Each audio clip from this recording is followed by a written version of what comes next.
ao Instituto Afeto para o nosso primeiro podcast Psicanálise com Afeto, o Encontro. Eu, Jorge Bueno. Eu, Laura Drummond. E vamos falar hoje sobre saúde mental. E para isso nós temos uma convidada muito especial, doutora Clarissa. Seja bem-vinda, doutora Clarissa. Por favor, se apresente para nós. Meu nome é Clarissa Vilaverde, eu sou médica psiquiatra, graduada aqui na UFG, e depois que eu fui mãe, né, tenho dedicado mais a estudar a saúde mental na perinatalidade, né, mantendo foco em quem está tentando engravidar, gestantes, puérperas que têm algum tipo de adoecimento psíquico. E para mim é uma alegria muito grande, né, estar aqui no Instituto Afeto e participar desse encontro. Um prazer muito grande para mim. Gente, a gente está iniciando um novo formato de podcast no Psicanálise com Afeto, que é o seguinte: a partir de agora a gente tem assuntos específicos, com episódios específicos, onde a gente vai fazer uma série sobre saúde mental na atualidade, aproveitando o Janeiro Branco. Exatamente. E essa é a nossa primeira série. Começaremos agora, hoje, falando sobre saúde mental na atualidade. Esse tema, ele foi escolhido exatamente pelo mês em que nós estamos hoje, que é janeiro. Inspirado em Outubro Rosa, foi criado por alguns psicólogos de Uberlândia, em 2014, esse termo Janeiro Branco, para poder enfatizar a necessidade e a importância de cuidar da saúde mental no dia a dia das nossas vidas. Você sabia que o Brasil é o segundo país das Américas com o maior número de pessoas depressivas? 5,8% da população, sendo que a média mundial, segundo a Organização Mundial, é 4,4% da população. É um número muito alto, né? E em relação à ansiedade, né, no Brasil, a gente tem uma prevalência de 9,3%. Olha que loucura, muita coisa. Então, doutora Clarissa, vamos lá. Conta pra gente o que você mais encontra, o que você mais percebe no consultório. Existe um tabu na procura desse auxílio, dessa ajuda com relação à psiquiatria? Como é que está esse cenário?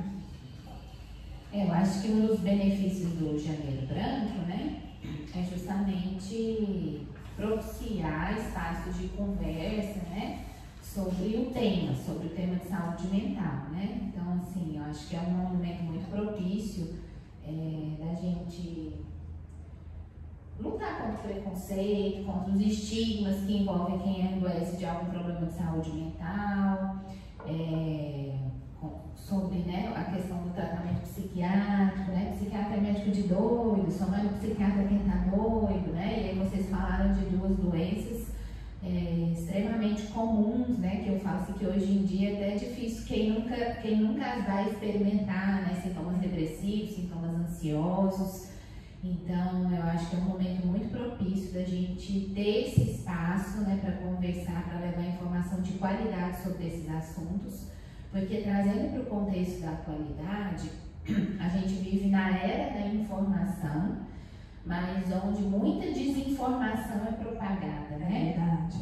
Então, assim, um espaço como esse, onde a gente pode juntar pessoas que se dedicam a estudar, tem um cuidado no repasse dessa informação, é muito importante para realmente ir quebrando esses estigmas, facilitar com que as pessoas se reconheçam, falar, então é isso que eu estou sentindo, né? Porque às vezes uma dificuldade que a gente tem para a pessoa chegar no psiquiatra, né? Que os nossos diagnósticos vêm muito associados a rótulo, né?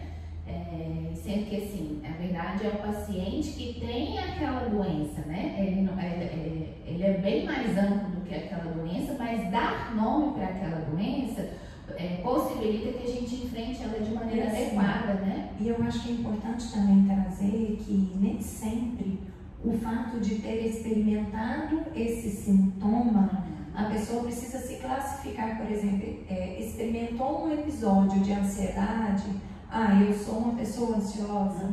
Então, realmente, esse nível de informação alto que existe hoje,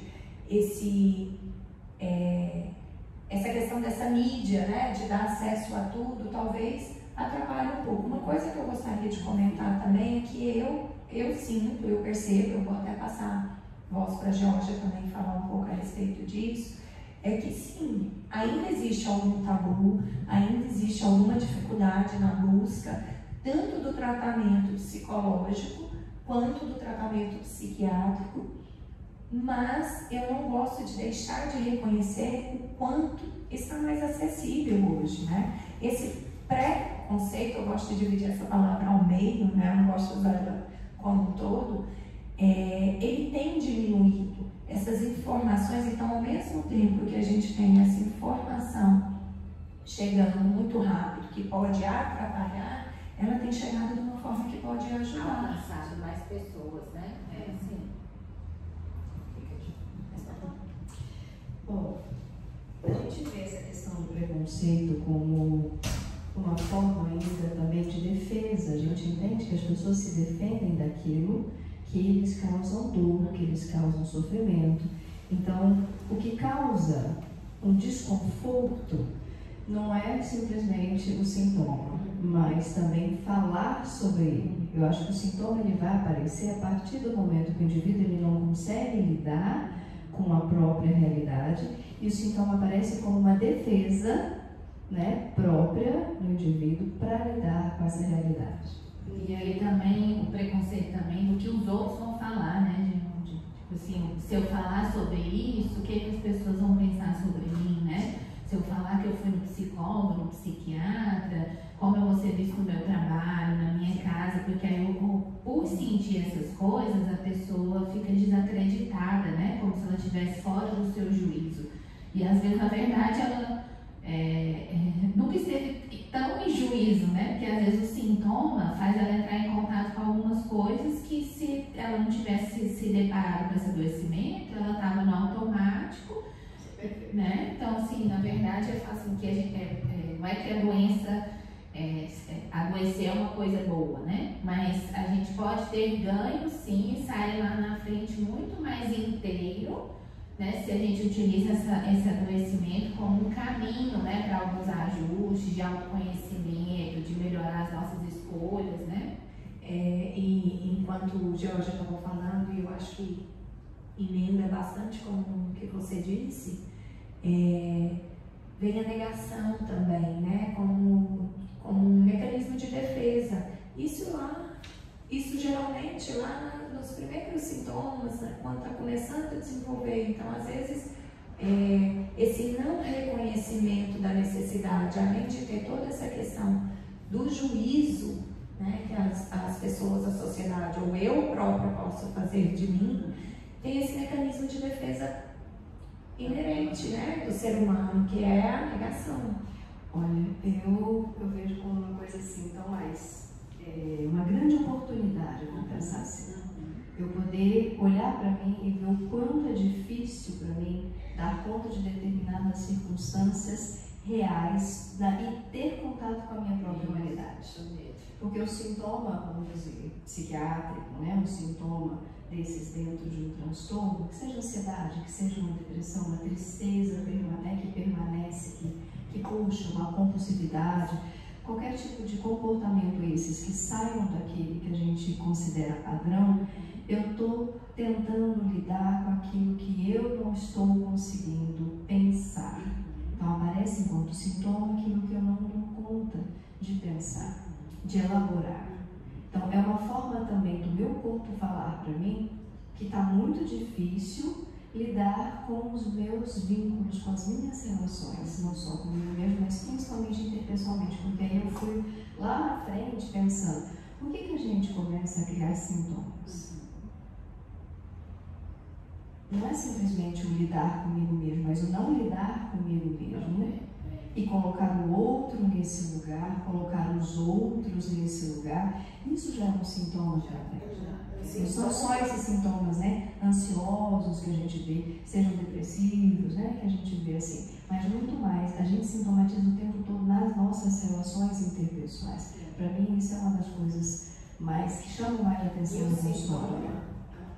E o sintoma, ele é nada mais, nada menos do que uma forma, uma saída encontrada por nós, pela nossa mente, pela nossa psique, de enfrentar, de continuar ali em pé e conseguir lidar com aquela realidade, por mais dura que esteja. É a melhor saída que a nossa mente consegue encontrar. E aí é importante, assim, porque às vezes o psiquiatra, o médico, ele entra num lugar, tipo assim, já, lá no fim, né? Onde já tentei de tudo, nada está adiantando.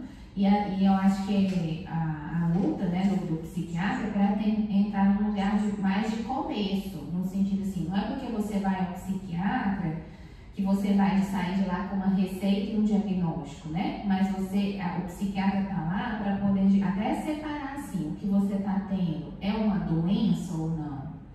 São ajustes que precisam, né? Que uma boa psicoterapia ajuda ou não? O que seria então, vamos fazer essa distinção entre o que seria uma doença e o que seriam apenas sintomas, tá? E aí que aparecem a partir de alguma dificuldade que eu tenho de lidar. O que por exemplo, em relação à depressão e ansiedade, a gente tem critérios para avaliar se aquilo é doença ou não, né? Então, existem critérios que são temporais. Então, se eu tenho um conjunto de sinais e sintomas, as doenças nunca são um sintoma só, um sinal só, né? Então, é um conjunto de sinais e sintomas que permanece por um tempo prolongado. Então, normalmente na depressão a gente fala humor deprimido, ou então falta de interesse ou prazer por mais de 15 dias. E aí eu falo que são os sintomas do Sol, o central. E ao redor, né, ficam os planetas, alterações do apetite, alterações do sono, alterações da libido, o impacto na funcionalidade. Então, normalmente quando é doença, atividades do dia a dia que a pessoa realizava normalmente, ela já não consegue mais fazer. Então, ela não consegue mais trabalhar adequadamente. Ela não consegue, por exemplo, cuidar dos filhos adequadamente, né? Aquilo tem um prejuízo né? Funcional. Por exemplo, às vezes tem paciente deprimido que fala, não consigo dar um telefonema para resolver um problema, né? Então, o impacto da doença é diferente de, por exemplo, no contexto que a gente está vivendo, né? Da Covid, do bem Covid, a gente está todo mundo mais ansioso, mais em estado de alerta. E aí, nesse sentido, o sintoma é uma adaptação produtiva, né? No sentido assim, eu preciso me defender do que está acontecendo. Mas só que aí algumas pessoas, por características de personalidade, temperamento, por questões genéticas, às vezes colocada nesse local onde é exigido dela durante muito tempo, às vezes vai esgotando os recursos, né? Internos e externos, né? Porque uma coisa que também o momento atual trouxe para a gente é esse impacto econômico, social, que também deixa as pessoas desprovidas de recursos externos, também mínimos, né, de sobrevivência, né, de comida, moradia, né, que também não tem como desassociar isso de saúde mental, né. Eu achei bem interessante você começar dizendo ali que não é porque procurou um médico, um psiquiatra, que necessariamente vai entrar com algum medicamento, alguma coisa nesse sentido, né? E me deu muita vontade de dizer, porque como existe esse tabu ainda, esse medo socialmente dizendo, que eu já acompanhei vários pacientes, inclusive com você mesmo, no qual, assim, vamos acompanhar com um psiquiatra. E se a gente entender em algum momento que é necessário entrar com a medicação, a gente faz essa entrada, mas já vamos acompanhando, porque geralmente as pessoas já associam. Né? E aí tem todo aquele estigma, né, que a Ana conhece muito, que é da doença, do remédio psiquiátrico, né? Fala assim, que alguns remédios psiquiátricos que as pessoas deviam ter preconceito, elas não têm, né? Os tarjas preta, né? Mas aqueles que, né, têm segurança que podem ser usados, às vezes elas têm resistência em usar, né?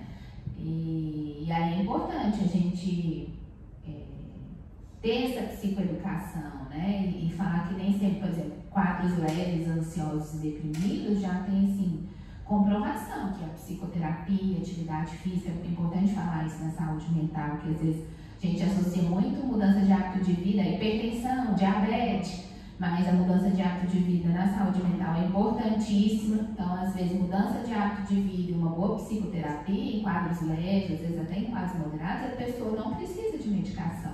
O problema é que às vezes as pessoas estão procurando psiquiatra já quando esgotou tudo, aí não tem jeito, né? Aí fala assim, ó, realmente agora, para abrandar esse sofrimento, né, e para essa pessoa não parar de vez, às vezes até colocar em risco a própria vida, aí não tem jeito, não tem como mais escapar do remédio, né? Fiquei pensando uma coisa, quando que a gente então indica, né?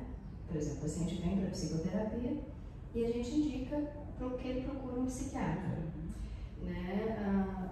O que a gente observa no nosso paciente? Quando você vê que psicologicamente ele consegue fazer uma mudança de estilo de vida ou não consegue fazer de forma alguma, mesmo você oferecendo todos os recursos psíquicos, emocionais, os acolhimentos afetivos, emocionais para esse sujeito, e ele não consegue ter uma resposta. Você vê que ele esforça, mas a resposta não vem. Então, quer dizer, o corpo desse indivíduo, a gente diz assim, não está dando conta de oferecer, então, os neurotransmissores, né, os hormônios suficientes para que essas mudanças aconteçam. Então, o psiquiatra, ele entra com esse olhar para poder oferecer esse novo equilíbrio, né, vamos dizer assim, essa nova homeostase, necessária até para que a gente possa, então, como psicólogo, fazer esse caminho, né, de uma nova mudança nesse estilo de vida, essa nova forma de se relacionar.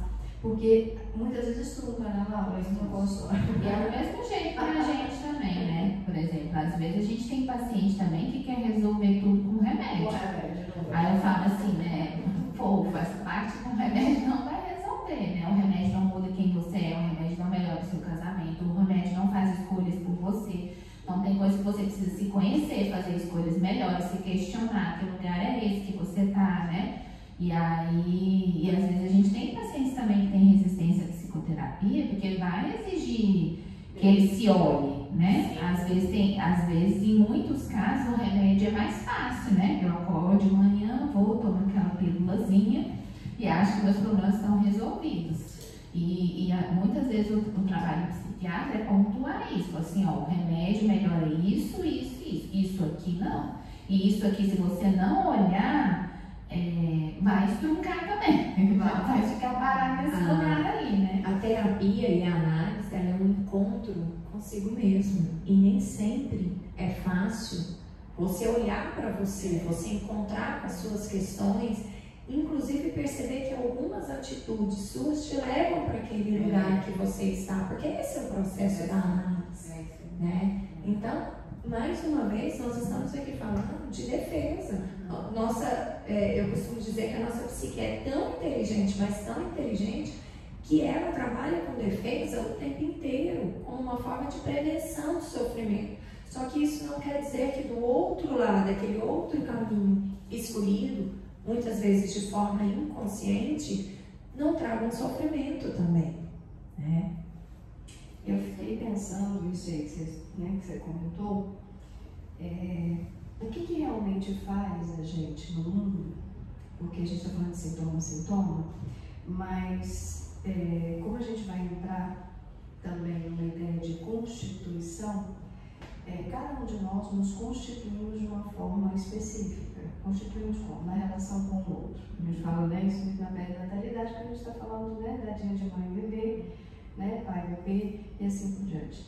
Nessa diante, a gente se constitui a nossa maneira, a nossa forma de nos relacionarmos. E essa maneira de nos relacionarmos, ela vai dar o tom se eu vou ter, por exemplo, se os meus sintomas podem ser ansiosos, por exemplo, se os meus sintomas vão ser sintomas evitativos, se os meus sintomas vão ser sintomas, aí a gente já entra em transtornos de personalidade desorganizados, porque vai depender, então, dessa constituição, de como me relaciono com o outro.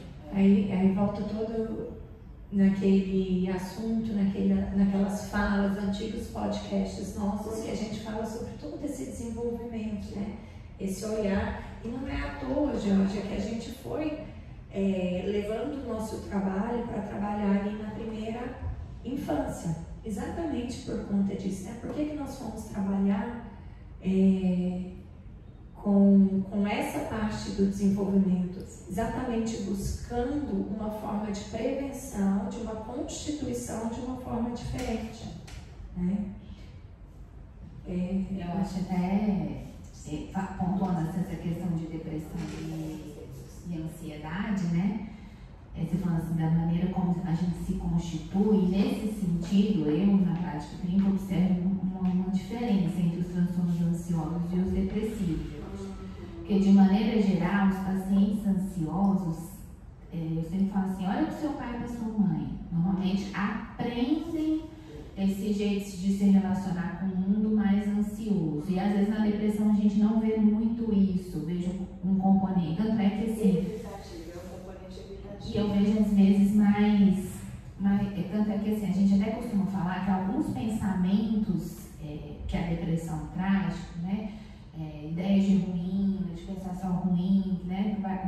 Isso melhora muito rápido com o remédio na depressão. Sim. Mas a ansiedade não. Então, eu penso assim, que às vezes a ansiedade, né? É um paciente que eu falo assim, você vai ter que aprender em psicoterapia, às vezes, está sempre confrontando esses pensamentos, porque o remédio atua pouco ali, né? Então, assim, são distinções dessa doença. Que aí eu acho que talvez a ansiedade, eu falo, é um jeito de relacionar com o mundo mesmo. Que normalmente quem vai adoecer de ansiedade, eu falo, você nunca vai ser uma pessoa zen. Porque ela tem um jeito que é assim mesmo, e tudo bem, né? Ela só precisa aprender a dosar para não adoecer, né? Diferente às vezes da depressão, que eu vejo assim que uma medicação, o paciente, eu consigo assim, tirar ele daquele lugar mais rapidamente, entendeu? E ele fala, não, agora eu sou esse aqui mesmo. E o deprimido, o remédio controla aquela ansiedade que incapacita, mas ele sempre vai precisar de um suporte naquela luta da maneira como ele vê o mundo, da maneira como ele lida com as coisas, entendeu?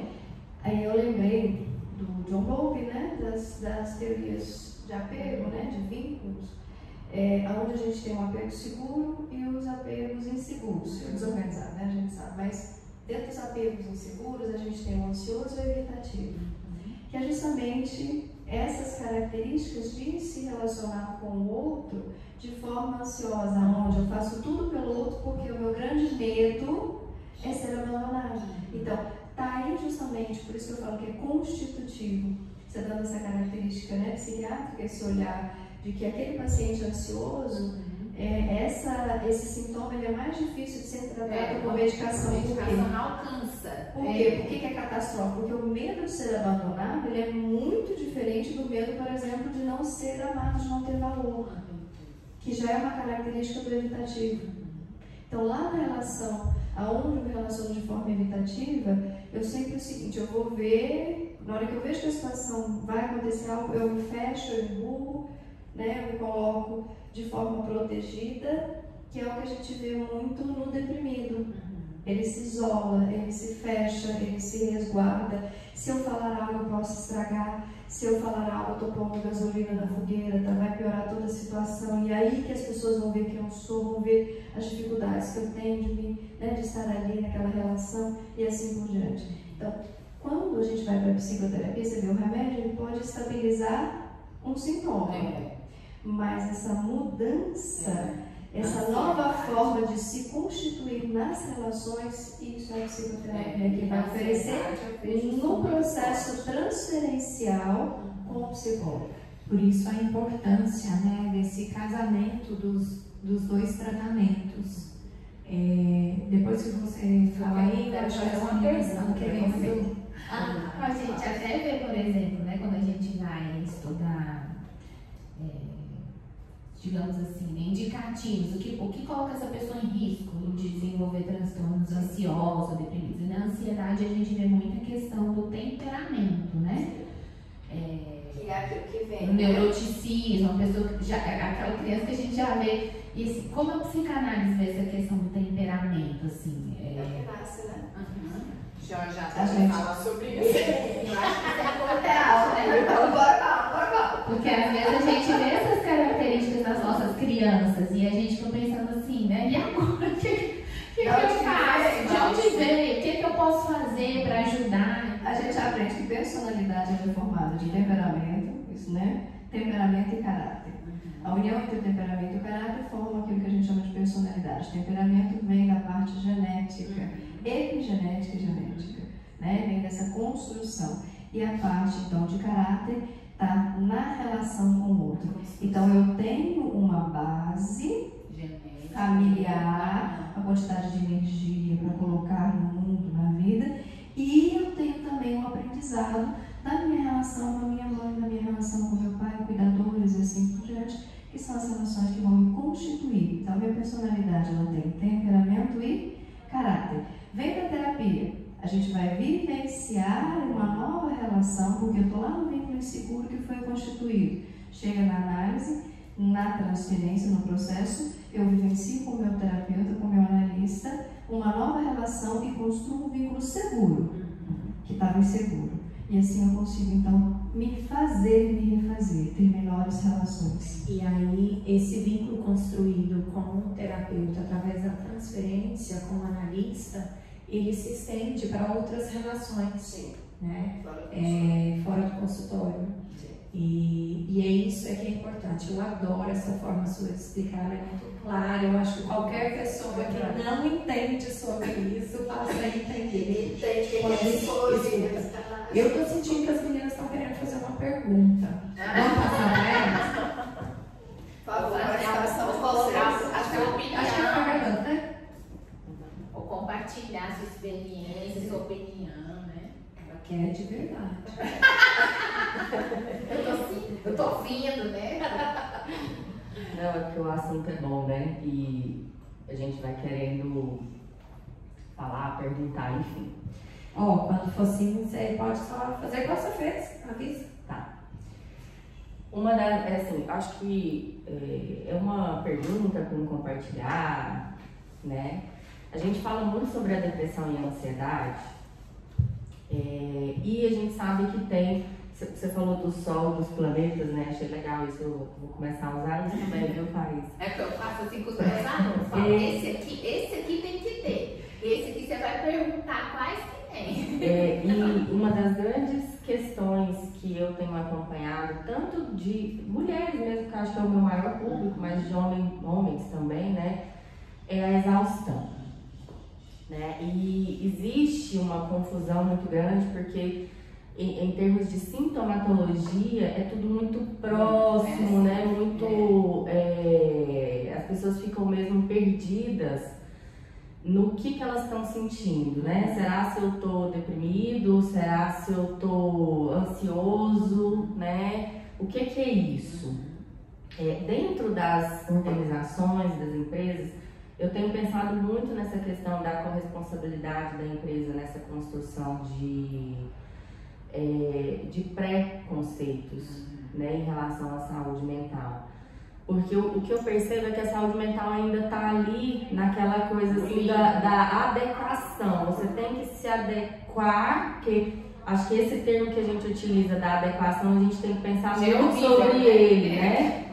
Você tem que se adequar a um modelo de normalidade, né, que às vezes vai muito contra o sentir, né, vai muito contra o processo do sentir, assim, de como a pessoa sente as situações que ocorrem na vida, né. Quando alguém tem um processo, por exemplo, de crise de ansiedade, eu tento explicar no processo de psicoeducação que, na verdade, o corpo está ali se defendendo, né? É um processo de defesa mental mesmo. É difícil para as pessoas entenderem isso, porque é ruim de sentir, né? É ruim de passar por isso, mas, ao mesmo tempo, é isso que vocês estão falando, que opa, tem alguma coisa aqui no meu corpo que eu não estou ouvindo, né? Que eu não tô conseguindo. Meu corpo tá precisando de algo, e aí quando eu falo corpo, eu tô falando da integralidade, né? Então, como que a gente explica essa diferença do que é a exaustão, o estresse, né? que basicamente é quando a gente passou de todos os limites mesmo, e é um processo que é muito característico, por exemplo, das mães no puerpério, por conta de todo o processo mesmo, que é de amamentação, né? Tendo ou não tendo rede de apoio. Acho que é isso. É que assim, né, quando a gente vai falar em diagnóstico, a gente tem os sintomas centrais. Por exemplo, a gente vai separar depressão de ansiedade. Então, a gente vai questionar aquela pessoa, o que dá o tom? Você está com o humor deprimido a maior parte do tempo? Ou é o humor ansioso, né? Porque a ansiedade também pode ser um sintoma da depressão, mas existe aquilo que domina, né? É o que é o principal. Então, na depressão, é o humor deprimido, a falta de energia, né? Eu costumo falar que a depressão é como se tivesse tirado o paciente da tomada.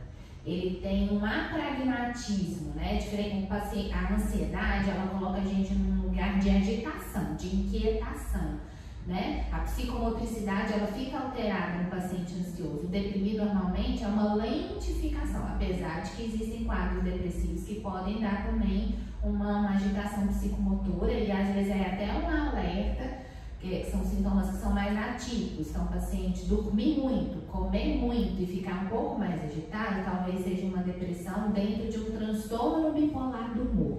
São indicativos de sintomas atípicos de um quadro depressivo, que normalmente o paciente é insônia, inapetência, perda de peso e uma certa lentificação do raciocínio, da motricidade. E às vezes tem uma queixa subjetiva de inquietação, me sinto angustiado, ansioso, mas pra gente que tá olhando, ele tá mais apático, né? Porque tem essa diminuição da energia mesmo. E a ansiedade coloca a pessoa num lugar mais de inquietação mesmo. E aí, o ansioso, ele vai trazer isso, assim, essa preocupação excessiva com tudo, né? O mundo é um lugar... E aí entra naquilo que eu chamo, o mundo é um lugar hostil. O mundo é um lugar, nada eu posso confiar. Tudo me preocupa, tudo me gera medo, né? Basicamente, essa é a definição do transtorno de ansiedade generalizada. É aquilo assim, tanto é que às vezes até meus alunos eu falo assim, nossa, eu não consegui delimitar quando a gente vai colher a anamnese a queixa principal. É difícil no paciente com ansiedade generalizada. O que te trouxe aqui? Ele vai... né? É diferente, às vezes, o deprimido, ele fala, o que te trouxe aqui? Não, eu tô para baixo. Mas até essa própria dificuldade, né, em dar nome ao que se sente também é um sintoma dos nossos transtornos, principalmente na depressão, né? De dar nome para aquilo que está sentindo, de falar o que está sentindo. Às vezes fica perdido, não, eu não sei, né? E aí da importância do profissional, do psiquiatra, né, de conhecer sobre as doenças até para inquirir e perguntar, que é uma coisa que eu falo muito com meus alunos. Você tem que saber, porque senão você não vai saber nem perguntar, né, sobre as doenças. Que doenças a gente conhece, né? Porque os manuais diagnósticos realmente tem muito esse... a gente tem que tomar muito esse cuidado no sentido assim, de não rotular, de saber diferenciar a maneira como essa pessoa está no mundo, do jeito dela ser, a individualidade dela do que a doença. Mas os manuais diagnósticos, bem utilizados, eles nos auxiliam porque nos dão um norte. Porque a maneira como eles foram construídos são juntando especialistas do mundo inteiro, em contextos culturais completamente diferentes, que veem aquela patologia surgindo da mesma maneira. Aquele mesmo padrão de comportamento. E são assim, anos, né, construindo e constituindo. Então ajuda muito, né? E aí, por exemplo, um transtorno muito comum que a gente vê também, né? Que você trouxe a questão do se sentir, a crise de ansiedade, que é o pânico, né? Que aí pode estar presente, a crise de pânico pode estar presente no quadro depressivo, a crise de pânico pode estar presente em outros quadros psiquiátricos, né? Mas, por exemplo, o paciente de pânico, ele vai falar assim, eu fico bem a maior parte do tempo, a não ser quando vem a crise. Entendeu? E aí, se for uma, por exemplo, eu já tive paciente que chegou no consultório que tinha crise uma vez por ano. Eu vou medicar esse paciente? Não. Né? Ele não tem transtorno de pânico, ele teve uma crise de pânico. Eu fiz uma psicoeducação e falei, você precisa de psicoterapia para entender por que essa crise de pânico surgiu aí. Eu conto. Entendeu? Eu conto. Eu como. Porque o desamparo é enorme. O problema do desamparo. Não tem jeito. Ansiedade, qual que é a característica? Eu falo para vocês podem olhar tudo quanto é sintoma. O indivíduo ansioso é o indivíduo desamparado, o indivíduo que acha que vai ser abandonado. Quando ele entra em pânico, é porque ele tem certeza que ele foi abandonado e está sozinho. Tá? Agora, quando é deprimido, aí já é não ser amado. Não ter valor suficiente para ser amado. Então, para mim, as duas características sempre médias principais, na ansiedade, o desamparo, na depressão, o desvalor. E aí, Jorge, acho que vem muito aquela frase, aquele clichê, né, da depressão do excesso de passado, né? Que ele fala do não tem essa experiência de amor, né? E o desamparo dá muito medo do futuro, né? Total. Daí a ansiedade, né? Esse medo do futuro. Porque eu não sou suficiente. Aí tem a questão da não suficiência, né? Os estudos mais recentes de neurociência comprovam essa questão do desamparo, né, relacionando com o indivíduo que tem síndrome de pânico, diagnóstico de TAG, né, enfim, só para contribuir. E é engraçado, uma vez eu vi uma psiquiatra que tinha um ambulatório só de transtorno conversivo dissociativo, né?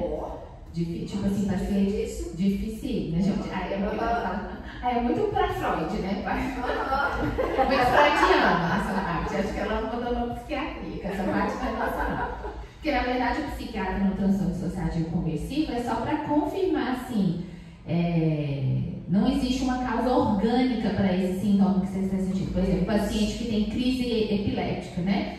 Qual que é a função do psiquiatra? É convulsão mesmo? É uma epilepsia? Né? Ou eu preciso... não, esse sintoma não tem uma causa orgânica e não precisa entender por que ele está aparecendo. Porque eu falo que é a psicanálise mesmo. Tem paciente assim. E aí, ela falando um pouco sobre a visão dela do transtorno de pânico, isso há muitos anos atrás. Ela falando da nossa cultura, e aí talvez entre até a questão assim, da atualidade, do nosso momento cultural, né? Que ela vinha vendo o transtorno de pânico como um transtorno dissociativo. Conversivo, na verdade. Conversivo. Entendeu? Porque, tipo assim, tanto é que assim, às vezes a gente pega muitos pacientes, tem pacientes de pânico que a gente trata, responde super bem às crises, mas tem pacientes que você maneja e continua tendo crise, entendeu? O abandono é tão grande, a sensação de abandono é tão grande que o indivíduo não consegue sair daquele momento do abandono. O bebê abandonado. Vou só voltar um pouquinho aqui, porque eu acho que é interessante mais esse bate-papo multiprofissional, assim, cada um vai conectando com a sua área. Essa questão do diagnóstico, eu acho que é importante a gente tratar, porque eu vejo constantemente, assim, o paciente chegar, e até aquele que não é paciente ainda, para mim, que sou farmacêutica, é muito comum o paciente chegar, olha, esse medicamento que eu uso é para esquizofrenia, eu não sou esquizofrênica, né? Ou assim, eu sou ansioso, o médico me passou um antidepressivo. O que está acontecendo? Qual é o meu diagnóstico? Então, assim, eu acho importante a gente desmistificar para a população, de um modo geral, para os nossos pacientes, que o diagnóstico é um caminho que o profissional de saúde traça para acertar. Né? E que ele não é obrigatório. E que, na verdade, as nossas medicações não são para doença, são sintomáticas. Você tem dor de cabeça, toma dipirona. Você tem febre, toma dipirona. Entendeu? Então, e até são sintomas, tem né? um trabalho de uma publicação da Associação Americana de Psiquiatria falando que nem todos os indivíduos com o mesmo diagnóstico têm sintomas, eles não são semelhantes entre si. Lembrei do sol. Isso, então existe o diagnóstico diferencial, existem os critérios que são obrigatórios, mas que são, na verdade, um caminho. Então, é importante falar, eu detesto tratar o paciente como assim, você é aquilo, até porque às vezes ele muda de médico, muda de psiquiatra, E o HTD muda também, ou em alguma fase da Às vida. vezes ele se encaixa tanto nesse eu sou, que ele fica lá, eu sou aquela doença. Exatamente. E aí entram os tratamentos também, né? Que a gente vê, por exemplo, essa questão da depressão e da ansiedade. Os antidepressivos, sim, foram desenvolvidos, estudados para tratar, depois, né, que se descobriu que tratavam a depressão. Mas hoje o que a gente tem, que a gente chama de ansiolítico, farmacologicamente falando, não são medicamentos para tratar a ansiedade, né? O que a gente trata a ansiedade é com antidepressivo, é a primeira São as mesmas classes. Sim, do mesmo jeito que a gente tem antipsicótico que trata a depressão. Por exemplo, usando, né? Vou dar um exemplo, uma medicação, quetiapina. Quetiapina você pode usar a demência, às vezes tem um idoso demenciado, você não vai usar a tarja preta porque tem risco para ele. Aí ele toma uma dose baixa de quetiapina. Para o paciente deprimido, né? Você dá às vezes também, a quetiapina em dose mais baixa também tem efeito antidepressivo. Aí você dá o paciente bipolar, você sobe mais a dose que ele estabilizado. O paciente esquizofrênico, dose mais alta antipsicótica. A quetiapina tem essa, até no vídeo de farmacologia, bebê urso, mamãe urso e papai urso. Para insônia, para depressão e para sintomas psicóticos. A gente da psiquiatria, então assim, qualquer coisa, dá uma mordidinha na quetiapina que resolve. Então, essa questão, vou encerrar essa questão do medicamento e do diagnóstico para a gente tirar essa, sabe, assim, toma isso, é aquilo, o que eu tenho que usar esse. Por exemplo, estabilizadores do humor, que são anticonvulsivantes, mas eu não tenho epilepsia. Esse remédio aqui é para epilepsia. Esse é uma história que todos os dias que a gente atende, a gente tem que explicar. Eu quero até completar que, assim, geralmente dentro do consultório, né, de psicologia, sempre quando me fazem esses questionamentos, fazem essa associação, lembrando que a gente começou falando da quantidade de informação que nós temos acesso hoje, né, estudos se dá em função disso.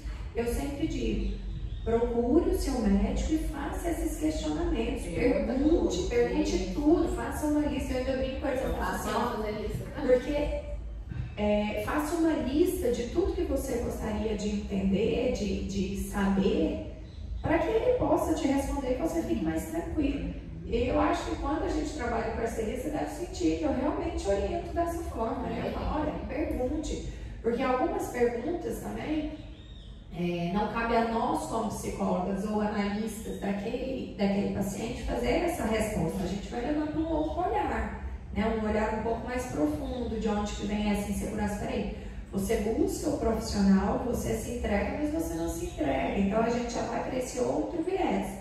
E eu direciono que essas perguntas, essas informações sejam retiradas ali, com o profissional que está atuando nessa área, né? Excelente colocação. Também, né? Às vezes o paciente quer colocar também o médico num lugar, que às vezes você fala, eu não sou psicólogo, não.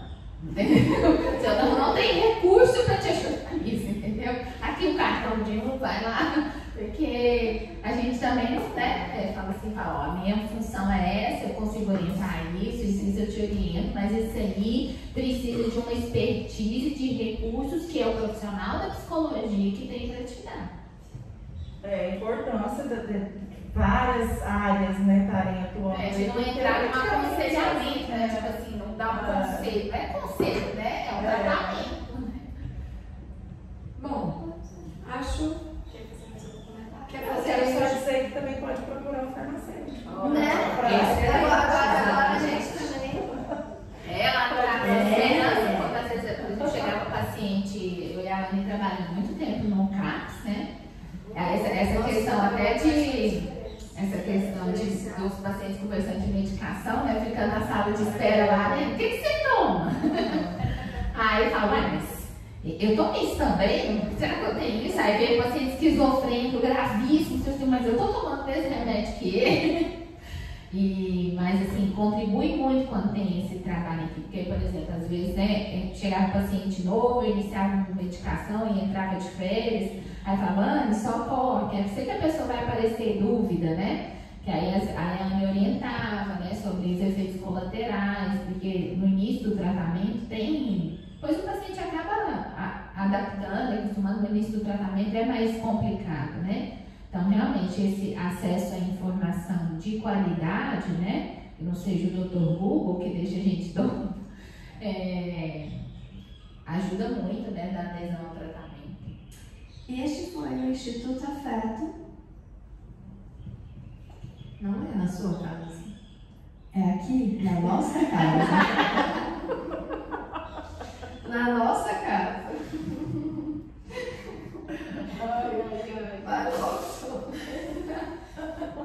Ai, não foi na sua casa. Vai ser. Na nossa casa, porque a gente está na nossa casa, Instituto Da Afeto. nossa casa para a sua casa. Na nossa casa com você. E este foi mais um podcast do Instituto Afeto.